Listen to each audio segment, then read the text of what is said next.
He's trespassing. Arrest him now. I don't care if he claims to own this ranch."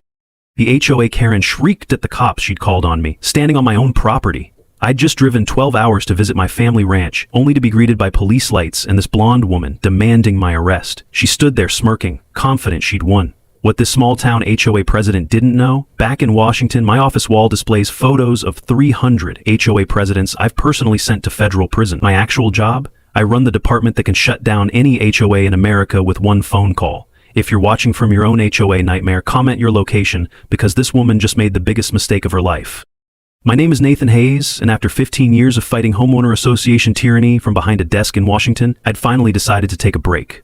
My grandfather's ranch in Texas had been calling to me, promising peace, quiet, and maybe some decent fishing. What I got instead was a masterclass in small-town corruption that would make a mob boss blush. The woman currently directing officers to arrest me for criminal trespassing had apparently been waiting 20 years for this moment, and over the next 72 hours, she would discover exactly why messing with the head of national HOA oversight was the biggest mistake of her life.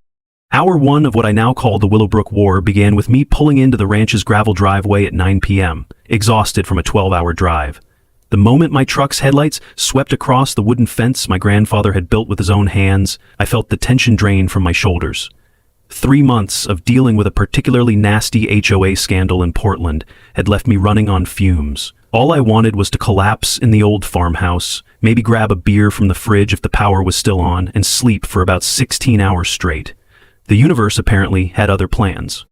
The patrol car's siren shattered the evening quiet before I could even grab my duffel bag. 2 officers approached with the kind of cautious intensity usually reserved for armed suspects, not tired government employees returning to their childhood homes. "Sir, we received a report of suspicious activity and potential breaking and entering," the younger officer said, his flashlight doing another sweep across my face. I kept my hands visible, having dealt with enough law enforcement over the years to know that cooperation went a long way. "Officers, I think there's been a misunderstanding. This is my family's property. I'm Nathan Hayes, and I can show you the deed if you'll let me reach for my phone." That's when Margaret Williams made her grand entrance, power walking across the lawn in what had to be her official HOA business pantsuit. Even in the dark, I could see the gleam of satisfaction in her eyes. "Officers, thank you for responding so quickly. As I mentioned on the phone, this man is trespassing on HOA-controlled property. We have strict regulations about access after dark, and I've never seen him before in my 15 years as president." She turned to me with the kind of smile a snake might give a mouse. "I'm sure you understand that we have to protect our community from strangers." The older officer, whose nameplate read Rodriguez, shifted uncomfortably. "Ma'am, he says this is his property. Sir, do you have any proof of ownership?" I slowly reached for my phone, pulling up the digital copies of the deed I always kept handy. Professional habit, really. When you spend your career untangling property disputes, you learn to document everything. "Officer Rodriguez, you'll see here that the Hayes family has owned this land since 1947. My grandfather, William Hayes, purchased it after returning from the war." Rodriguez examined the documents, his expression shifting from suspicious. "This all appears to be in order, Mr. Hayes. I apologize for the confusion." He turned to Margaret, whose smile had frozen into something resembling a wax museum exhibit. "Ma'am, this gentleman has every right to be here. This property isn't part of the HOA jurisdiction." But Margaret wasn't done. She stepped closer, and I caught a whiff of expensive perfume mixed with barely contained rage. "Officer, I think you should know that there have been some questions about the legitimacy of the Hayes property claims. Just last month, we discovered discrepancies in the boundary surveys. Perhaps Mr. Hayes here doesn't realize he's actually on HOA common area." Rodriguez looked between us, clearly wanting to be anywhere else. "Ma'am, that's a civil matter. Without a court order or clear evidence of criminal trespass, we can't take any action." He tipped his hat to me. "Welcome home, Mr. Hayes. Have a good evening." As the patrol cars pulled away, leaving Margaret and me in the sudden darkness, she moved closer. The friendly HOA president mask had slipped completely, revealing something far uglier underneath. 20 years ago, your father destroyed my life," she hissed, her voice low enough that only I could hear. "My family was going to build a resort here, turn this worthless dirt into something special, but William Hayes had to play hero, had to rally the county commissioners against us. My father lost everything, his business, his reputation, his will to live." She stepped back, the fake smile returning. "Now it's your turn, Mr. Hayes. You have 72 hours to reconsider your presence here. After that, well, HOA regulations can be quite comprehensive." As she walked away, her heels clicking against the gravel like a countdown timer, I finally understood why my grandfather had warned me about the new people in his last letter. This wasn't just about property lines or HOA overreach. This was personal, generational, and about to get very, very messy. I pulled out my phone and made a quick note. Day 1, Margaret Williams just declared war. She has no idea what she started, because if there's one thing I've learned in my career, it's that HOA presidents drunk on power always make the same mistake. They assume their target is just another helpless homeowner. They never expect someone who knows their playbook better than they do. Day 2 began with what I can only describe as a violation avalanche. At exactly 7 a.m. I stumbled to the front door in my grandfather's old robe, coffee mug in hand, to find my entire porch covered in orange notices. 47 violations to be exact. I counted them twice, partly out of disbelief and partly because my brain couldn't quite process the absurdity without caffeine. Grass height exceeds HOA maximum by 0.5 inches. Mailbox color does not match approved pallet. Unauthorized vehicle parked in driveway between 10 p.m. and 6 a.m. Fence posts are 1.2 inches above regulation height. The most ridiculous one made me actually laugh out loud. Visible coffee mug on porch violates outdoor beverage container guidelines. Fine, $300. I gathered up the papers, noticing each was signed with Margaret's unnecessarily elaborate signature and time-stamped at various points throughout the night. The woman had apparently spent hours creeping around my property with a measuring tape and a grudge. But the last envelope was different. Handwritten on personal stationery, it simply read, Nathan. Inside, Margaret's cursive was as sharp as her personality. Mr. Hayes, I trust you've received our welcome package. You'll find that the Willowbrook Ranch HOA takes property standards very seriously. Your grandfather may have been exempt from our oversight due to certain legal technicalities, but those protections died with him.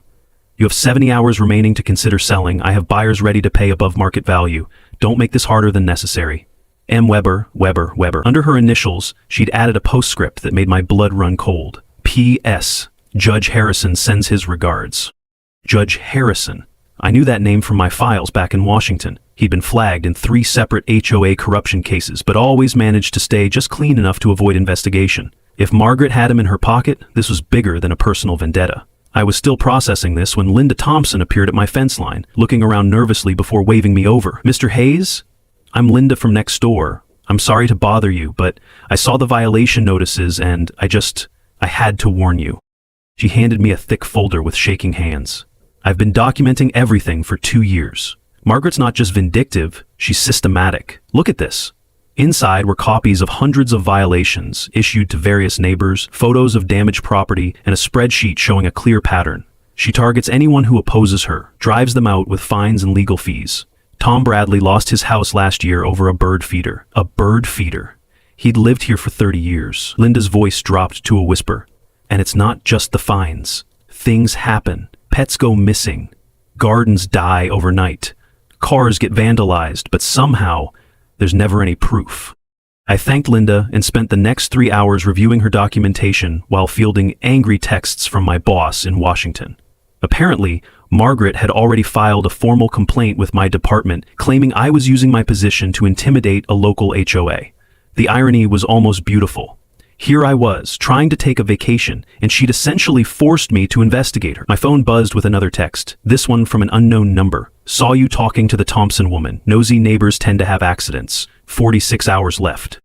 That afternoon, I decided to test Margaret's boundaries. I grabbed a tape measure and headed to my supposedly illegal mailbox, making sure to be as visible as possible.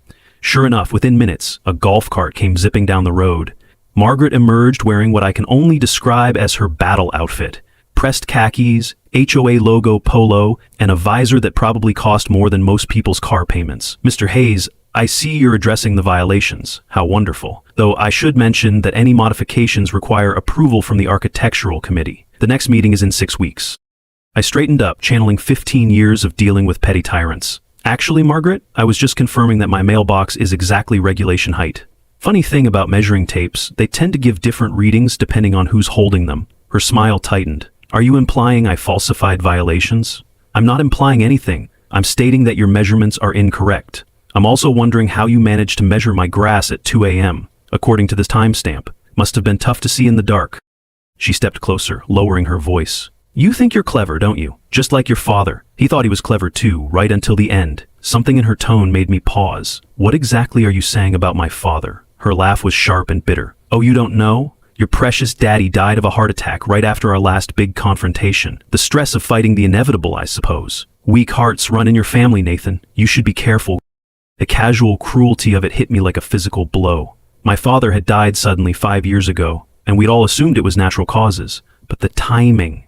I forced myself to remain calm, even as rage built in my chest. Margaret, I'm going to give you one chance to back off. Stop the harassment, cancel these bogus violations, and we can coexist peacefully. Otherwise, I'll be forced to do what I do best. She laughed again, heading back to her golf cart. And what's that? Run crying to your government friends? Judge Harrison is looking forward to your lawsuit. He does so enjoy teaching outsiders about Texas justice.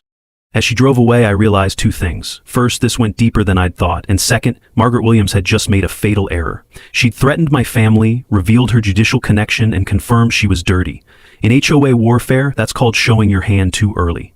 I pulled out my phone and started making calls. If she wanted to play by HOA rules, I'd show her exactly why they called me the closer back in Washington. The 44 hours remaining on her ultimatum would be the longest of her life.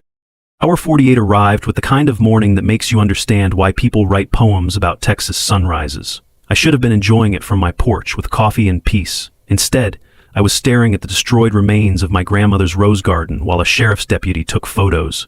The bushes hadn't just died, they'd been chemically murdered, the soil around them black and reeking of industrial herbicide. But it was the precision of the destruction that told me everything.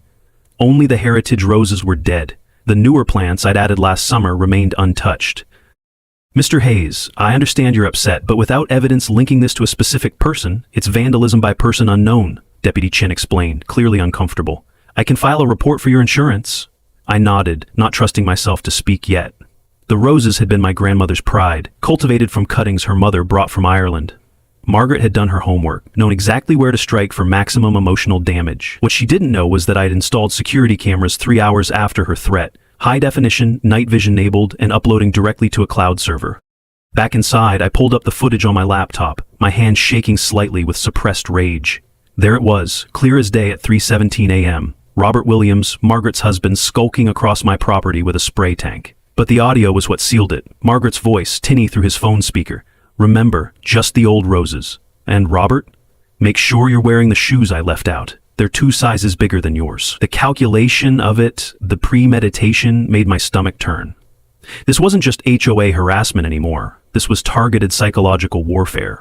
I made copies of everything, then sat in my grandfather's old leather chair to think. The familiar smell of pipe tobacco and wood polish helped center me as I considered my options. I could take this to the police, but Deputy Chen had already shown me how that would go. Local law enforcement clearly didn't want to cross Margaret or Judge Harrison. I could file a civil suit, but that would take months and play right into their hands. Or I could do what I did best, use their own rules against them. My phone rang, interrupting my planning. It was Elena Martinez, a lawyer I'd worked with on several cases. Nathan, I got your message. Please tell me you're not taking on a local HOA during your vacation. Her voice carried the fond exasperation of someone who'd seen me tilt at windmills before. Elena, they poisoned my grandmother's roses. This just became personal. I could hear her sigh through the phone. All right, send me everything. But Nathan, be careful. Small town politics can be nastier than anything we deal with at the federal level. These people protect their own. I spent the next hour uploading documents to Elena while trying to ignore the gaping hole in the garden visible from the window. That's when Dorothy Kim appeared at my back door, carrying a covered casserole dish and wearing an expression of determined sympathy. Mr. Hayes, I brought you some lunch. Figured you might not feel like cooking after, well, she gestured toward the murdered roses. Margaret's getting bolder. Usually she waits at least a week before the major attack. I invited her in, grateful for both the food and the company. Dorothy had lived in Willowbrook Ranch for 30 years, predating Margaret's regime by a decade. Your grandmother and I used to trade rose cuttings, she said, settling into the kitchen chair like she belonged there. She gave me starts from those Irish beauties. They're thriving in my greenhouse if you'd like some back. The kindness of it nearly broke me. Thank you, Dorothy. That means more than you know. She patted my hand with her weathered one. That's what neighbors do, dear. The real ones anyway, not like that Williams woman and her collection of flying monkeys. Tell me about Judge Harrison, I said, pouring her tea from the pot I'd just made. Dorothy's face darkened. Randall Harrison owns half the commercial real estate in the county. He and Margaret have a cozy arrangement. She drives down property values with her harassment. His shell companies buy them up cheap, then they flip them for resort development. Your family's ranch is the crown jewel they've been after. 60 acres of prime land with highway access and those natural springs, worth millions to the right developer. The picture was becoming clearer. This wasn't just about revenge for Margaret's failed resort 20 years ago. This was an ongoing criminal enterprise disguised as HOA enforcement. Dorothy, would you be willing to go on record with this information? She smiled, but it didn't reach her eyes. At my age, what can they do to me that time won't do worse? Yes, I'll testify, but you'll need more than one old woman's word against Judge Harrison. After Dorothy left, I returned to my security footage, this time going back further. What I found made my blood run cold. Over the past week, there had been multiple instances of trespassing. Robert Williams measuring my fence posts at midnight, Margaret herself taking photos of my property from various angles, and on 3 separate occasions an unfamiliar man in a suit examining my boundary markers and taking notes. But it was the conversation captured 2 nights ago that changed everything. Margaret's voice carried on the wind to my sensitive microphones. Yes, Judge Harrison, the psychological pressure is working. He'll crack, just like his father did. Weak hearts run in that family. Judge Harrison's reply was muffled but clear enough. Good. The buyers are getting impatient.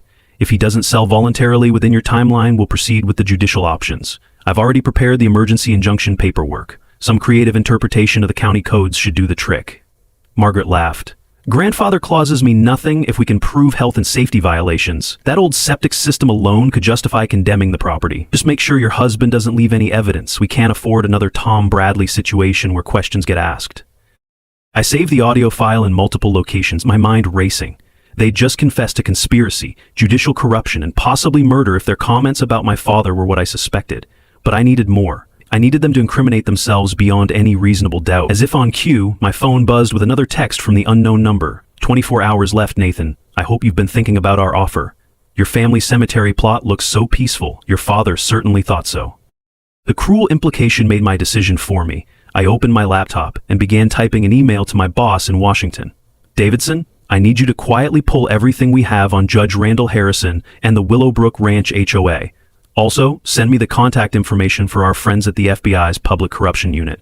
It seems my vacation just turned into an off-the-books investigation, because if Margaret Williams wanted to play hardball, she was about to learn why I'd earned the nickname the HOA Executioner in Washington circles. The remaining 24 hours of her ultimatum would determine who ended up in that cemetery plot she'd so thoughtfully mentioned. Hour 60 arrived with all the fanfare of a public execution, which, in a way, it was.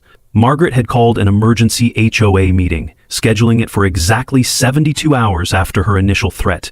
The community center was packed, standing room only, with the kind of nervous energy that comes before a thunderstorm. I entered through the back door, having learned long ago that dramatic entrances work better when you can observe the room first. Margaret stood at the podium like a general preparing for victory, flanked by her board members and, notably, Judge Harrison himself in the front row. The man's presence sent a clear message. This was not just an HOA meeting, but a coordinated attack backed by judicial power.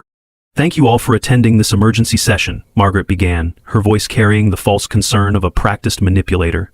As you know, we have had some serious concerns about the old Hayes property. Safety violations, code infractions, and now environmental hazards that could affect our entire community. She clicked a remote, and badly photoshopped images of my property appeared on the screen behind her. The modifications were so obvious that several people in the audience exchanged skeptical glances. Our architectural committee has documented over 200 violations in just 3 days. More concerning, we have discovered that the property's aging septic system may be contaminating our groundwater. This is not just about property values anymore, this is about the health and safety of our children. I watched from the back as several residents shifted uncomfortably in their seats. Linda Thompson caught my eye and shook her head slightly, warning me to wait for the right moment. Dorothy Kim sat rigid in her chair, hands clenched in her lap, fury barely contained. The room was clearly split between Margaret's loyalists, who nodded along with every word, and the others, who looked like hostages at their own meeting. The tension was so thick you could practically see it shimmering in the air between the two groups. I noticed several people recording with their phones, despite the no recording signs Margaret had hastily posted. Furthermore, Margaret continued, building to her crescendo, Mr. Nathan Hayes has refused to cooperate with our reasonable requests for remediation. He has threatened board members, intimidated neighbors, and used his government position to harass our peaceful community. We cannot allow one individual to destroy what we have all worked so hard to build. That was my cue. I stepped forward, letting my footsteps echo in the sudden silence. Every head in the room turned to watch me walk down the center aisle. Interesting presentation, Margaret, though I notice you forgot to mention the part where you poisoned my grandmother's rose garden. Or would you prefer we discuss the 3 a.m. trespassing your husband committed? The room erupted in whispers and shocked exclamations. Margaret's smile never wavered, but I saw her hand tighten on the podium until her knuckles went white. Mr. Hayes, you are out of order. This is a closed session, for HOA members only. I must ask you to leave immediately, or I will have security escort you out. I smiled, producing a folder from my jacket with theatrical slowness. Actually, according to your own bylaws, any property owner may attend and speak at emergency sessions. Section 12, paragraph 4. You should know this, Margaret, having written them yourself, unless you would like to admit to violating your own governing documents. Judge Harrison stood up, his presence immediately commanding attention. The man radiated authority and barely contained anger. Young man, I suggest you sit down before you make this worse for yourself. The HOA has legitimate concerns about your property, and your aggressive behavior only proves their point. I have reviewed the violations personally, and I can assure everyone here that they are both valid and concerning. I turned to face him, keeping my expression neutral despite the rage boiling in my chest. This was the man who had possibly helped murder my father. Judge Harrison, how interesting that you are here. Tell me, do you attend all HOA meetings, or just the ones where you have a financial interest in the outcome? The room went dead silent. You could have heard a pin drop. Harrison's face flushed red, but before he could respond, Margaret intervened. Enough of this disruption. I motion to vote on emergency action against the Hayes property, including immediate liens for all outstanding violations and a recommendation for county condemnation proceedings. Several board members seconded the motion with suspicious speed, clearly rehearsed. But I was not done, not even close. Before you vote, there is something everyone should see. I pulled out my phone and connected it to the room's audio system, a feature I had tested earlier while the room was empty. The recording played crystal clear, Margaret and Harrison discussing their plans, admitting to the conspiracy, joking about my father's death. The room exploded into chaos. People jumped to their feet, shouting questions and accusations. Margaret's face had gone from confident to ash white in seconds. That is fabricated. He is using his government resources to create fake evidence. This is exactly the kind of harassment I warned you about, but the damage was done. Even her supporters looked uncertain now, whispering among themselves and glancing nervously at Judge Harrison. Dorothy Kim stood up, her voice cutting through the chaos like a blade. I have lived here for 30 years, and I have watched you destroy this community one family at a time. The Bradleys, the Johnsons, the Parks, all forced out so your judge friend could buy their land cheap. We all knew something was wrong, but we were too scared to speak up. Well, I am not scared anymore. More voices joined in, a chorus of long-suppressed grievances, but Margaret had one more card to play. She slammed the gavel repeatedly until the room quieted. Mr. Hayes, you have made serious accusations without proof. However, I have proof of my own. She produced a manila folder with theatrical flair, her confidence returning. This is a lien document, signed and notarized, showing that William Hayes borrowed $50,000 from the HOA Reserve Fund in 2003. That debt, with interest and penalties, now exceeds $300,000. As you can see, the signature is authenticated, the notary seal is genuine, and the document predates Mr. Hayes' death. According to state law, this debt transfers to his heir. Nathan Hayes owes this HOA $300,000, due immediately. The silence that followed was deafening. This was her masterstroke, her killing blow. She passed copies around the room, and I could see people's expressions changing from sympathy to suspicion. I took one of the copies, examining it carefully while my mind raced. The forgery was excellent, almost perfect. Elena had warned me something like this might happen, but seeing it still felt like a physical blow. Then I spotted it, the tiny detail that would unravel everything. I looked up at Margaret with a smile that made her step back. This is impressive work, Margaret. Really top-notch forgery. There is just one problem. My father was deployed to Afghanistan from January 2003 to March 2004. Kind of hard to sign HOA documents from Kandahar. But here is the real kicker. Elena, would you please come in now? Elena Martinez entered, with 2 FBI agents, and the color drained from Margaret's face completely. The notary whose seal you used? She was not licensed until 2005. The paper you used? It contains whitening agents that were not manufactured until 2007. And Judge Harrison? He is about to have much bigger problems than a failed HOA coup. Gentlemen, I believe you have some arrests to make. As chaos erupted again, Margaret turned to me with pure hatred in her eyes. You think you have won? Check your mail tomorrow, Nathan. My resignation letter is not the only thing I filed with the county. Even facing arrest, she was still playing games. But what could she have possibly filed? The question nagged at me as the FBI agents read her rights, and I realized this war was far from over. The 24 hours following Margaret's arrest should have been a victory lap. Instead, they became a masterclass in why you never underestimate a cornered predator with powerful friends. I woke up to find my bank accounts frozen, a cease and desist order nailed to my door, and 3 separate lawsuits filed against me for defamation, harassment, and tortious interference with. Judge Harrison might have avoided immediate arrest, but he had clearly spent the night mobilizing every legal weapon in his arsenal. The man had connections throughout the Texas legal system, and he was using every single one of them to crush me before I could expose the full extent of their corruption.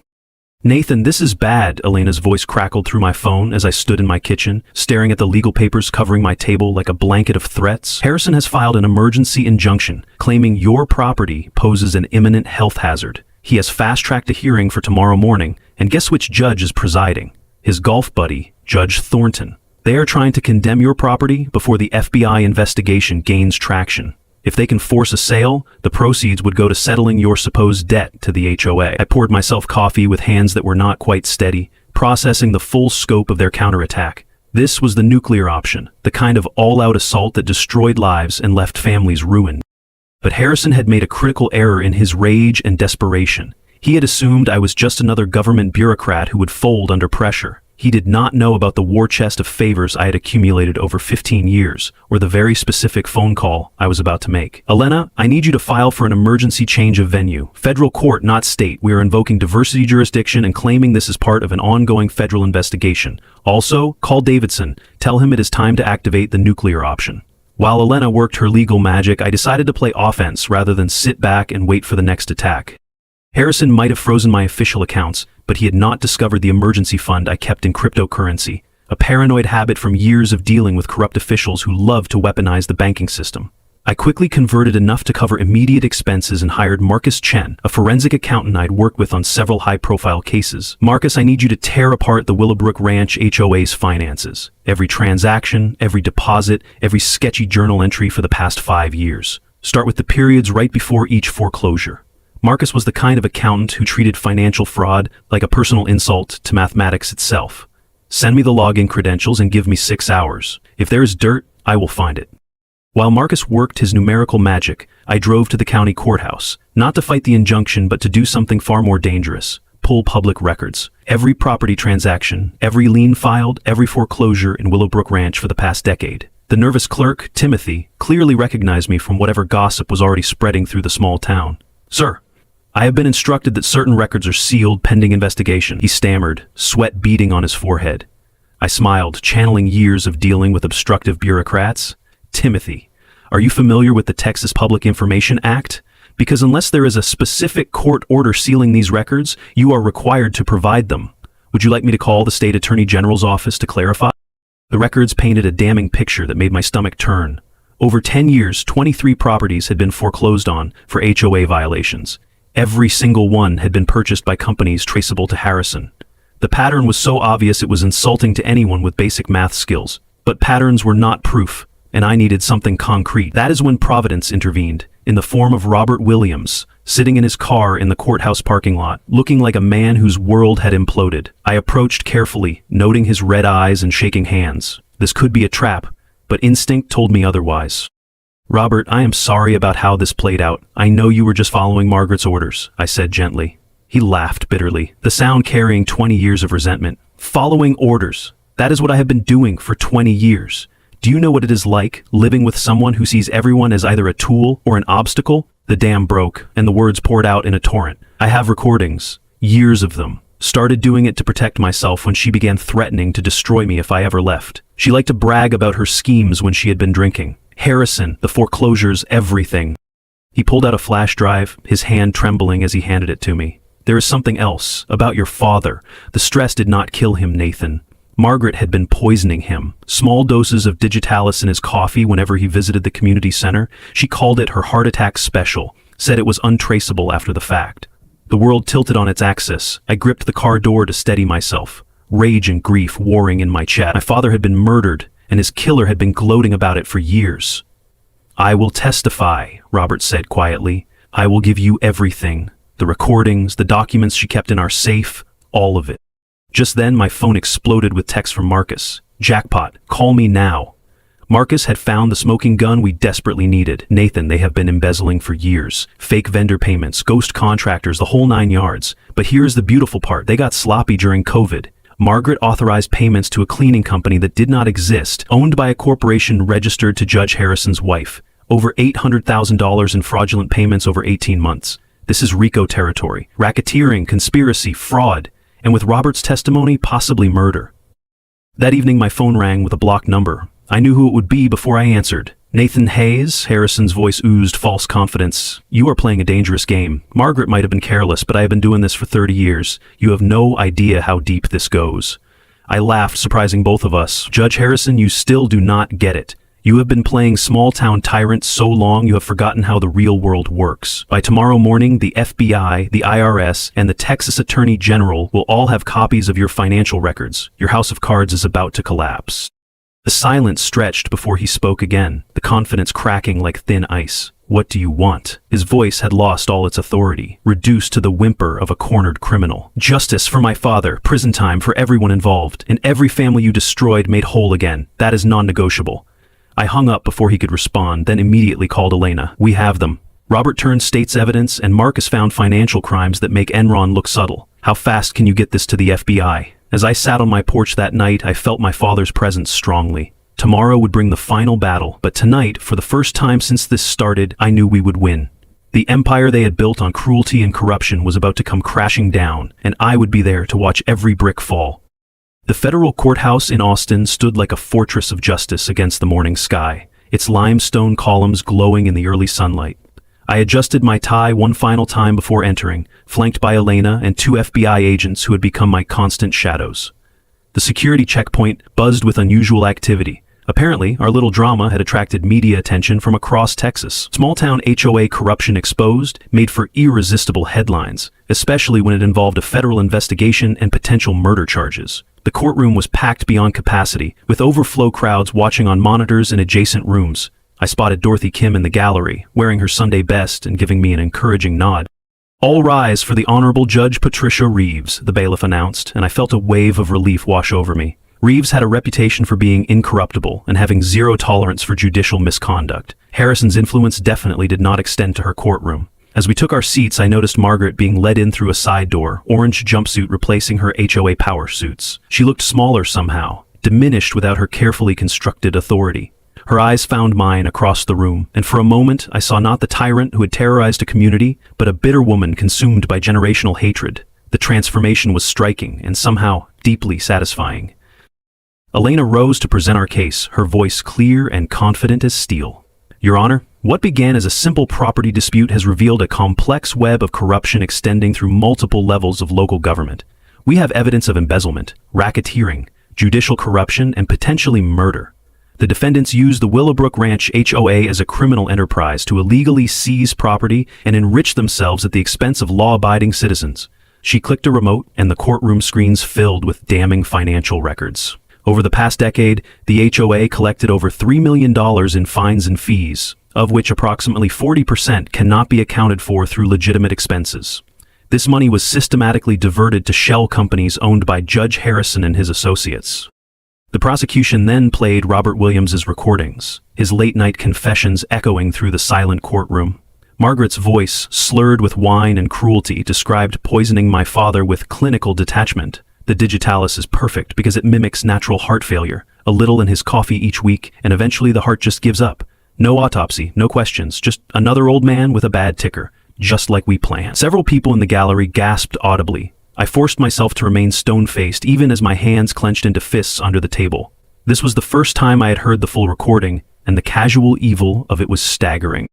Then came my moment on the stand. The prosecution calls Nathan Hayes. I walked to the witness box with measured steps, raising my right hand for the oath while maintaining eye contact with Margaret. This was it, the moment I had been preparing for since discovering the truth. Mr. Hayes, the prosecutor began, please tell the court about your professional background and why you are uniquely qualified to assess this situation. This was the reveal I had been saving, the ace up my sleeve that would recontextualize everything. I serve as the executive director of the National HOA Oversight Division, a federal agency created to investigate and prosecute HOA crimes across all 50 states. In my 15-year career, I have successfully prosecuted over 200 cases of HOA corruption. The ripple of shock through Harrison's legal team was deeply satisfying. They had assumed I was some mid-level bureaucrat, not the person who literally wrote the book on HOA corruption. Margaret's face had gone from pale to ghostly white. In your professional opinion, Mr. Hayes, how does the Willowbrook Ranch situation compare to other cases you have investigated? The prosecutor continued. I leaned forward slightly, making sure my voice carried to every corner of the room. This is one of the most egregious cases I have encountered. The systematic nature of the corruption, the involvement of judicial officials, and the use of violence and intimidation tactics put this in the top tier of criminal HOA enterprises. Margaret Williams did not just run a corrupt HOA, she ran a criminal organization. The cross-examination was brutal but predictable. Harrison's lead attorney, a shark named Pemberton, tried every trick in the book.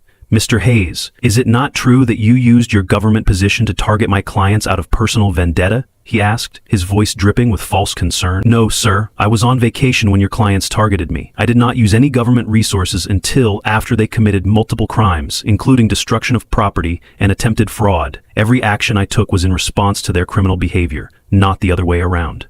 Pemberton tried several more angles, but each one fell flat against the mountain of evidence. The real victory came when Judge Harrison himself was brought in, having been arrested that morning on federal corruption charges. Seeing him in handcuffs, stripped of his judicial robes and authority, was more satisfying than I had imagined. The man who had terrorized an entire community with his corrupt influence was finally facing justice. But it was Margaret's final statement that provided the most dramatic moment. Given a chance to speak before sentencing, she stood and faced me directly. You destroyed everything, she hissed, her composure finally cracking completely. Just like your father destroyed my family's dreams. But at least I got to watch him die slowly, knowing I was the one who did it. The confession, made in open court, sealed her fate completely.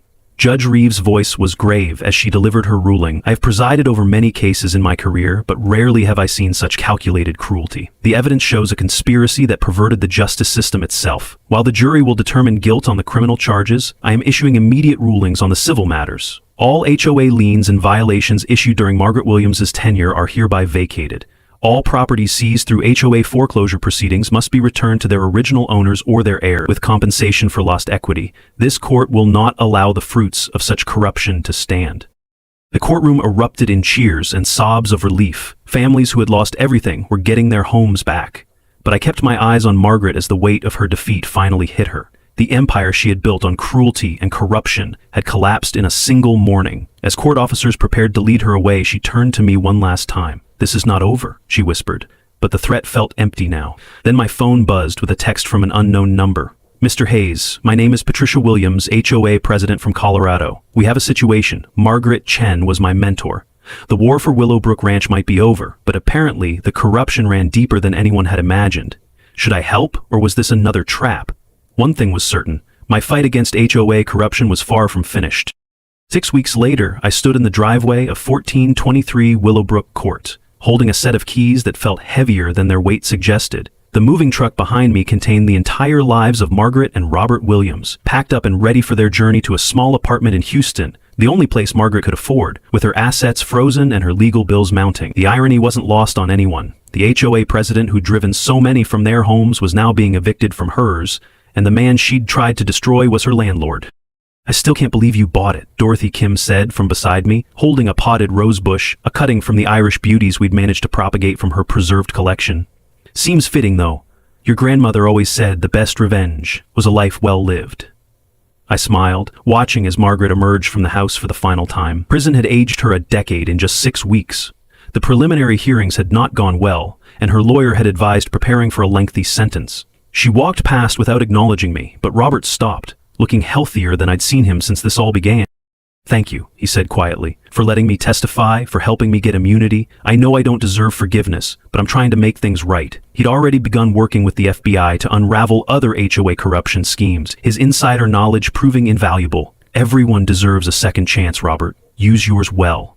As their car pulled away, followed by the moving truck, neighbors began emerging from houses like survivors after a storm. The transformation in Willowbrook Ranch over the past 6 weeks had been remarkable. Without Margaret's iron fist, the community had flourished. Garden gnomes appeared in yards, children's chalk art decorated driveways, and Tom Bradley had installed not 1, but 3 bird feeders in defiant celebration. So what are you going to do with the house? Linda Thompson asked, joining our growing gathering. I looked at the perfectly manicured structure that had been Margaret's fortress of control. I'm thinking of turning it into a community center, a place for legal clinics, HOA education workshops, maybe a library of resources for homeowners dealing with board abuse. What do you all think? The enthusiastic response answered my question. Within minutes, people were volunteering to help with renovations, suggesting programs, and sharing ideas for making it a true community resource. That evening, I hosted a barbecue in my grandmother's restored garden.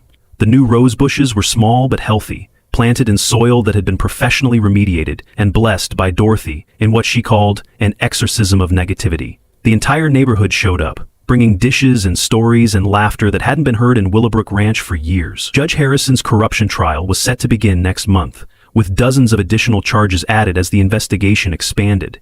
His network of corrupt judges and developers was unraveling across 3 states, all thanks to evidence uncovered in our little Texas drama. As the sun set and the gathering continued under string lights, Elena pulled me aside. The Attorney General called. They want to expand your department, give you resources to go after these corruption networks nationally. Interested? I looked around at my neighbors, my friends, laughing and sharing food in a community reborn. Can I work remotely? I've got a ranch to run and a community center to establish, she laughed. I think that can be arranged. Besides, something tells me Willowbrook Ranch is going to become a model for HOA reform, ground zero for the revolution, so to speak. Later that night, I stood alone in what would soon be the Margaret Williams Community Resource Center, holding a photo of my father I'd found while cleaning out the house. He was young, idealistic, standing in front of the very building where he'd fought against corruption decades ago. "We got them, Dad," I whispered to the photo. "We got them all." My phone buzzed with a text from an unknown number. For a moment, my heart raced with old reflexes, but when I opened it, I had to laugh. It was from Patricia Williams, no relation to Margaret, the HOA president from Colorado who'd reached out weeks ago. "Mr. Hayes, our board voted unanimously to implement your transparency reforms. Also, we're naming our new community garden after your father, though you probably have enough gardens now. Is it true you bought your enemy's house? That's absolutely savage. We stand a petty king." I saved the number, already planning my next visit to Colorado, because Dorothy had been right about the best revenge being a life well lived, but she'd left out the part where that life could also include turning your enemy's stronghold into a beacon of hope for others. As I locked up the house and headed back to the ranch, I could almost hear my grandmother laughing. The boy who'd left to fight HOA corruption in Washington had come home to find it in his own backyard, and in defeating it, he'd found something more valuable than revenge: a community, a purpose, and a future built on justice rather than fear. The war was over. The healing had begun, and somewhere in federal prison, Margaret Williams was learning what it felt like to live under rules she couldn't bend, break, or weaponize. Now that was poetic justice worth savoring. Word count, 8,000 words.